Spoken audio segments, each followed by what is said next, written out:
Okay, I got another one for you guys. This is a Ford. Well, actually, it's a Lincoln, but it's got a unable to bleed up fuel tank vacuum. These are gonna work all the same for all the Ford vehicles. Super easy. At least I think so. I could do most of this from the driver's sheet. You want to go into active tests. Evap canister vent solenoid is what you want to pick. Get some data PIDs up here for you. You want the tank stuff. Okay, and then you want to get the purge duty cycle. Just do all of them. There we go. Let's pull them all up. So key on, engine off is where you want to do first. There you go. Make sure all the lights are on. Key on, engine off. You should be at 2.6 volts, roughly, within, reasonable. 2.6 volts is atmospheric pressure for the fuel tank pressure sensors on these Fords. If you put an aftermarket sensor in, a lot of times it won't be that, which is why you want to go OEM on this. Pretty important. I don't really care about the pressure. I put it up here just for you. It sucks on the auto you can't change from PSI.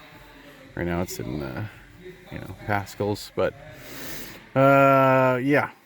And the reason why I took the purge duty cycle is for when the purge turns on, you'll see it suck into a vacuum, especially with the vent valve closed, and that'll be a pretty definite if it's slightly open. This one seems like it's actually a lot more than slightly open, but 2.6 volts, so we know our pressure sensor is good right now.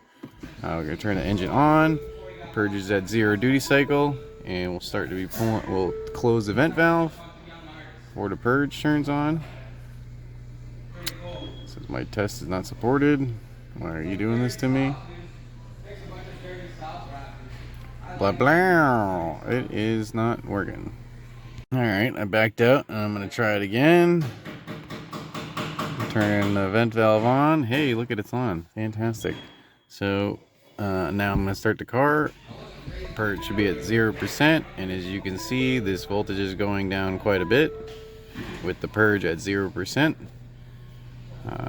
If the purge is easy to get to, I guess you'd want to make sure that it's not duty cycling it on, but that's very unlikely. Open this for too much vacuum in the tank. The duty cycle first for a wire to be touching somewhere or a short to voltage or anything, it would have to be duty cycling it. Otherwise, now it's at the C. Now let's see, the purge is kicked on. This is what you gotta be careful for. That's why you want to have the purge duty cycle up, so that you know that it's not supposed to be in a vacuum. We can even do it again. Let's turn it off. Turn it back on. Nope. Put it on the brake, stupid. Okay. So 2.6. We're gonna turn the vent valve on. Oh, son of a bee. It's gonna make me back out and do it again. Sucker and succotash.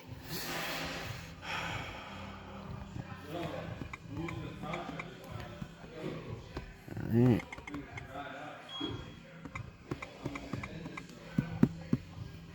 Okay, we're up. Car is on, not started. 2.67. That looks good. We'll turn the vent valve on. I heard it click. We will start the car. 0% duty cycle. And you can see we're starting to be sucked into the vacuum. So this purge valve is stuck open. Like I was mentioned before. Turn it off. Like I mentioned before, the for it to be short to like power, or this should be ground side switch. So if it was like if the ground side was shorted to ground and it was turning it on all the time, this thing probably wouldn't be able to run. Like it would be so wide open that it would have really bad running, idle, all that nonsense. P1450 for assist bank, or I don't know. This might be a V6 engine for lean codes, all that nonsense. But yeah. This is the easiest way from the driver's seat on any Ford to figure out if your purge valve is stuck open slightly. And the reason why I do this is because on the Fords, they tend to be really hard to get to the side of the purge to put your finger on and see if it's sucking.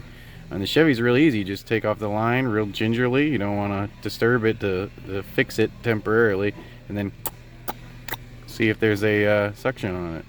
But on the Fords, you can't really do that. Especially a lot of the boosted engines, they have like more than one line coming off. There'll be two sometimes, and just use your fuel tank pressure sensor. Plus, you need to check it anyways on these unable to bleed up fuel tank vacuums, because I've seen quite a few where I've had to replace the pressure sensor for being at something other than 2.6 volts at atmospheric pressure. So, hope this helps somebody out there. You do need bidirectional controls to do this, but you know, there's plenty of cheap topped-on phone scan tools now that you can do that for all you DIYers. So, if you like the video, leave a like, leave a comment, tell me I suck. I don't care. Subscribe. I got 100K. Sorry, 100 at 100 subs. We're doing a giveaway, and so look for the other videos for that, and then you get more information on that. And have a great day.